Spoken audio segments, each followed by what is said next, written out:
السلام علیکم ناظرین، اس ایپیسوڈ کے شروعات میں ہم دیکھتے ہیں جنگل میں تیمورتاز ساروس سے کہتا ہے بورسا کی مدد کی فریاد الخانی سنے گا، محاصرہ ختم ہوگا، تجارتی راستے کھلیں گے، یعنی جب ہم اس میز سے اٹھیں گے تو ساروس بورسا کے اوپر چھائے ہوئے سیاہ بادلوں کا کیا ہوگا، وہ ہٹ جائیں گے۔ ساروس کہتا ہے کہیں وہ سیاہ بادل الخانی کے گرد نہ گھوم رہے ہوں۔ تیمورتاز کہتا ہے میں سمجھا نہیں۔ تو ساروس کہتا ہے عثمان نے تمہاری شاہراہ ریشم کا راستہ روک دیا، اورحان نے ان ترک سرداروں کا راستہ روک دیا جو چند سونے کے سکے جمع کیے ہیں۔ فوج تو چھوڑو، تم صرف اس طرح کی میز لگا سکتے ہو، کیا ایسا نہیں ہے تیمورتاز؟ جو تم نے مجھے دیا وہ تحفہ نہیں، مجبوری تھی۔ تیمورتاز غصے سے کھڑا ہو جاتا ہے، بازنطینی اور منگول بھی ہتھیار کھینچ لیتے ہیں۔ سپاہیوں کو روکتے ہوئے تیمورتاز کہتا ہے میں کائی قبیلے کو تاریخ سے مٹا دوں گا، اورحان کی شکست، عثمان کی بیماری، ہمارا اتحاد۔ ساروس کھڑے ہوتے ہوئے کہتا ہے دیکھو، اگر تم ناکام ہوگے تو میں اپنے راستے پر چلوں گا۔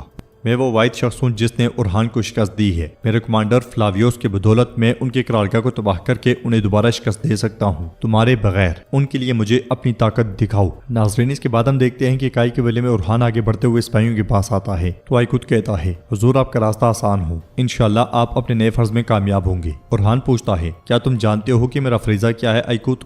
تو آئیکوت کہتا ہے حضور اگر آپ کا کوئی فریضہ نہ بھی ہو تو بھی ہمارے لیے آپ سب سے۔ اس لیے میں شہنشاہ کے ساتھ وہاں پہنچنے والا علاؤالدین کہتا ہے فرائض عہدوں کا تعین نہیں کرتے آئیکوت، اورحان صاحب ہمیشہ اورحان صاحب ہی رہیں گے۔ یہ سن کے اورحان اس کا شکریہ ادا کرتا ہے۔ شہنشاہ اورحان سے پوچھتا ہے کہاں جا رہے ہیں اورحان صاحب؟ اورحان کہتا ہے میں اور میرے سپاہی برسوں سے لڑتے آ رہے ہیں، میں ان سے معافی مانگنے کا مستحق ہوں، ہے نا علاؤالدین؟ علاؤالدین کہتا ہے ضرور، حق ہے بھائی۔ شہنشاہ کہتا ہے ہم بھی حق حلال کرتے ہیں۔ تو اورحان کہتا ہے آپ نے جرگے میں کر دیا ہے اور میرے لیے دعا کی، میں نے سنا۔ شہنشاہ کہتا ہے دعا تمہارے بابا کرتے ہیں، ہم صرف آمین کہہ سکتے ہیں۔ علاؤالدین کہتا ہے کیا آپ بابا کو نہیں جانتے بھائی؟ انہوں نے اپنا فیصلہ سنا دیا۔ میں جانتا ہوں کہ آپ کو تکلیف ہوئی ہے، لیکن یہ فیصلہ آپ کی فتوحات پر کبھی سایہ نہیں پڑے گا۔ شہنشاہ کہتا ہے اب سے آپ کا سایہ بورسا پر بھی نہیں پڑنا چاہیے، میں یہ اس لیے کہہ رہا ہوں کہ مجھے تمہاری فکر ہے۔ تو اورحان کہتا ہے فکر نہ کریں شہنشاہ صاحب، اب سے بورسا تمہارا، پہاڑ اور وادیاں ہماری ہوں گی۔ یہ کہتے ساتھ ہی اورحان آگے بڑھتا ہے اور گھوڑے پر سوار ہو جاتا ہے۔ جرکتائی بھی رستوں کے ساتھ وہاں پہنچتا ہے۔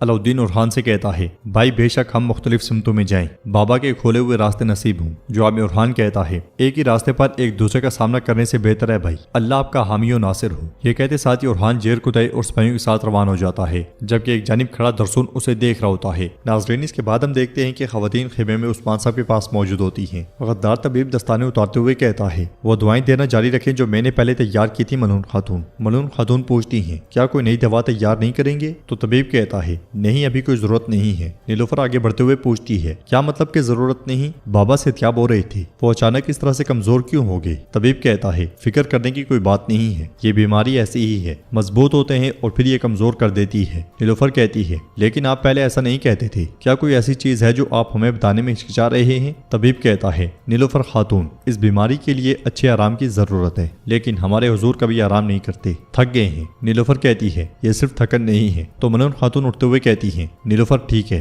حکیم افندی اپنی پوری کوشش کر رہے ہیں۔ یہ کہتے ساتھ ہی ملعون خاتون حکیم کے ساتھ چلی جاتی ہیں۔ حلیمہ اٹھتی ہے اور نیلوفر سے پوچھتی ہے بھابھی خیر ہے؟ آپ اس آدمی سے ایسے بات کر رہی تھی جیسے آپ اسے پوچھ تاچھ کر رہی ہوں۔ نیلوفر کہتی ہے تمہارا بھائی بابا کے تیمورتاج سے ملنے کے وقت طبیعت کا خراب ہو جانا اسے اچھا نہیں لگا۔ حلیمہ پریشان ہوتے ہوئے کہتی ہے کیا انہوں نے بابا کو اس لیے بیمار کیا ہے کہ وہ نہیں چاہتے کہ وہ اس سے ملاقات میں جائیں؟ نیلوفر کہتی ہے صبح ٹھیک تھے، جو ہوا اچانک ہوا، اب علاؤالدین اور شاہنشاہ اس سے ملاقات میں جائیں گے۔ بابا کے قریب ہونے والا واحد شخص طبیب ہے، ہم اس کا پیچھا کریں گے، انشاءاللہ اورحان غلط ہوگا۔ ادھر ہم دیکھتے ہیں کہ قرارگاہ میں اوچی صدران کے ساتھ منصوبہ ترتیب دے رہا ہوتا ہے۔ اس علاقے میں اورحان جرکتائی اور سپاہیوں کے ساتھ قرارگاہ میں داخل ہوتا ہے۔ اورحان کو دیکھتے ساتھ ہی اوچی اور دو سرداروں کو بہت غصہ آتا ہے۔ اورحان گھوڑے سے اترتا ہی ہے کہ اوچی پوچھتا ہے اورحان صاحب خیر تو ہے، کیا حضور نے آپ کو فریضے سے برطرف نہیں کیا؟ دوسرا کہتا ہے آپ یہاں کیا کر رہے ہیں، ہمارے کماندار شاہین صاحب کہاں ہیں؟ تو جرکتائی کہتا ہے تمہارا کماندار شاہین صاحب عثمان صاحب کے دیے ہوئے فریضے پر گئے ہیں اور ان کی جگہ مجھے یہ فریضہ ملا ہے کہ میں ان کی نمائندگی کروں، اور اورحان صاحب سپاہیوں کو الوداع کہنے اور ان سے معافی مانگنے کے لیے یہاں ہیں۔ یہ سنتے ساتھ ہی اورحان کے وہاں موجود سپاہی کہتے ہیں ہمارے تمام حقوق آپ کے لیے حلال ہیں میرے حضور۔ جرکتائی مزید کہتا ہے اور چونکہ یہ آ گئے ہیں تو ان کے سپاہیوں کے لوٹنے تک وہ خیمے میں میرے مہمان ہیں، چلے اورحان صاحب تشریف لائیں۔ یہ سنتے ساتھ ہی اورحان خیمے کی جانب بڑھ جاتا ہے۔ اوچی آگے بڑھتے ہوئے کہتا ہے اس کی جرت کیسے ہوئی یہاں آنے کی؟ اس لیے میں بالابان اور دمرول بھی وہاں پہنچ جاتے ہیں۔ انہیں دیکھ کر اوچی کہتا ہے اس کے سپاہی بھی آ گئے ہیں، اب اگر اس نے ٹھہرنے کی کوشش کی تو ہم اسے راستہ دکھائیں گے۔ بلابان اور دمرول خیمے کی جانب بڑھ جاتے ہیں۔ اوچی خیمے کو دیکھتے ہوئے کہتا ہے وہ اب خیمے میں ہے لیکن خیمہ اس کا نہیں ہے۔ اندر خیمے میں اورحان جیرکتائی اور سپاہیوں کے ساتھ موجود ہوتا ہے۔ بلابان اس سے کہتا ہے حضور کیا ہو رہا ہے؟ جو کچھ ہم نے سنا۔ تو جیرکتائی کہتا ہے بلابان اورحان صاحب کی اب زیادہ اہم ذمہ داری ہے۔ اورحان کہتا ہے اب میری بات غور سے سنو، ہم بورسا میں داخل ہوں گے، برہان صاحب کو لے کر نکلیں گے۔ جیرکتائی صاحب رات کو شہر کی فصیل پر جا کر برہان صاحب کے بدلے ساروس کو 10 قیدی پیش کریں۔ بلابان ایک دم سے کہتا ہے حضور وہ برہان کو نہیں دیں گے، برہان صاحب عثمان صاحب کے خاص آدمی ہیں، وہ ان کے ٹکڑے ٹکڑے کر کے جو جاننا چاہتے ہیں جاننے کی کوشش کریں گے۔ جیرکتائی کہتا ہے میں نے بھی اورحان صاحب کو یہی کہا، لیکن کیا تم جانتے ہو انہوں نے کہا کہ ٹھیک ہے میں اصرار کروں گا وہ نہیں مانیں گے، سودے بازی ہوگی، شدت اختیار ہو جائے گی اور جب ان کی توجہ مجھ پہ ہوگی، اورحان کہتا ہے اس وقت ہم چاروں قلعے میں گھس جائیں گے۔ کراخلیل کہتا ہے ہم پہاڑ کی طرف سے بورسا میں داخل ہوں گے، وہ بے خبر رہیں گے کیونکہ انہیں یقین ہے کہ وہاں سے کوئی حملہ نہیں ہوگا۔ جب اورحان صاحب نے برہان صاحب کو بھیجا تھا تو مجھے بھی ان کے ساتھ بھیجا گیا تھا۔ اورحان کہتا ہے میں نے برہان صاحب کو اس مشکل صورتحال میں ڈالا، یا تو میں انہیں وہاں سے نکالوں گا یا میں خود وہی مر جاؤں گا۔ ادھر علاؤالدین دستاویزات دیکھتے ہوئے گونچا سے کہتا ہے ہمارے لیے محاصرہ بہت مشکل ہو گیا ہے گونچا، خزانے کی حالت بھی اچھی نہیں ہے، ہمارے پاس اب جلد سے جلد بورسا کو فتح کرنے کے علاوہ کوئی چارہ نہیں بچا۔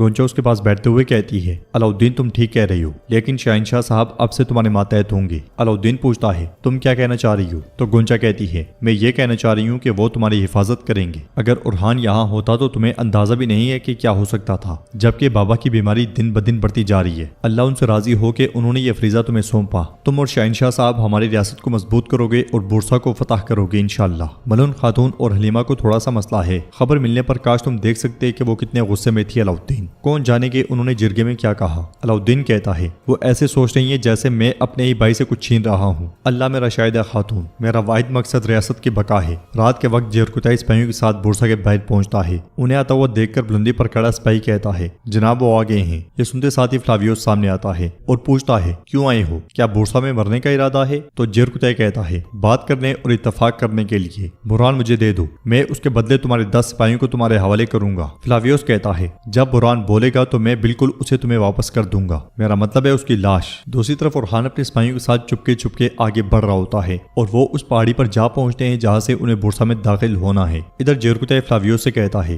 برہان کو اپنے پاس رکھنے سے تمہیں کوئی فائدہ نہیں ہوگا، تم اسے بات کرنے کے قابل نہیں ہوگی، وہ بات بھی نہیں کرے گا۔ فلاویوس کہتا ہے شاید تم ٹھیک کہہ رہی ہو، لیکن میں برہان کو گرفتار رکھ کے تمہیں تکلیف تو پہنچا سکتا ہوں۔ تمہارے عثمان صاحب نے اس بارے میں کیا کہا؟ جیرکتائی کہتا ہے مختصر بات کرتا ہوں، برہان ہمارے حوالے کرو گے یا نہیں؟ فلاویوس ہنسنے لگ جاتا ہے۔ ادھر اورحان اپنے ساتھیوں کے ساتھ رسی کا استعمال کرتے ہوئے بورسا کی دیوار پہ چڑھنے کی کوشش کر رہا ہوتا ہے۔ ادھر فلاویوس جیرکتائی سے کہتا ہے تم نے میرے بھائی کو مارا، میں تم سے ضرور انتقام لوں گا، لیکن میرے سپاہی میرے لیے قیمتی ہیں، برہان کے لیے صرف 10 سپاہی بہت تھوڑے ہیں۔ جیرکتائی کہتا ہے کیا تم کتنے چاہتی ہو؟ تو فلاویوس کہتا ہے 20، برہان کے بدلے 20 سپاہی۔ یہ سن کے جیرکتائی کہتا ہے 20؟ اورحان اور اس کے ساتھیوں کی دیواروں پر چڑھنے کی پیش قدمی جاری ہوتی ہے۔ ادھر جیرکتائی فلاویوس کو لٹکا رہا ہوتا ہے تو فلاویوس کہتا ہے میرے صبر کی حد ہے جیرکتائی، جو کہنا ہے جلدی کہو۔ تو جیرکتائی آہستگی سے کہتا ہے مجھے امید ہے کہ اورحان صاحب اندر چلے گئے ہوں گے۔ پھر کچھ دیر سوچنے کے بعد کہتا ہے ٹھیک ہے، ہم نے اتفاق کیا، برہان صاحب کو تیار کرو اور میں کل تمہارے 20 سپاہیوں کے ساتھ آؤں گا۔ یہ کہتے ساتھ ہی جیرکتائی پلٹ جاتا ہے اور کمانڈر فلاویوس سے کہتا ہے جناب برہان ایک اہم قیدی ہے، ایسی بہت سی چیزیں ہیں جو ہم اسے جان سکتے ہیں۔ تو فلاویوس کہتا ہے کس نے کہا کہ میں اسے دے دوں گا؟ ادھر کافی دیر کی کوشش کے بعد اورحان اپنے ساتھیوں کے ساتھ بورسا میں داخل ہو جاتا ہے اور حسرت بھری نگاہوں سے بورسا کو دیکھتے ہوئے کہتا ہے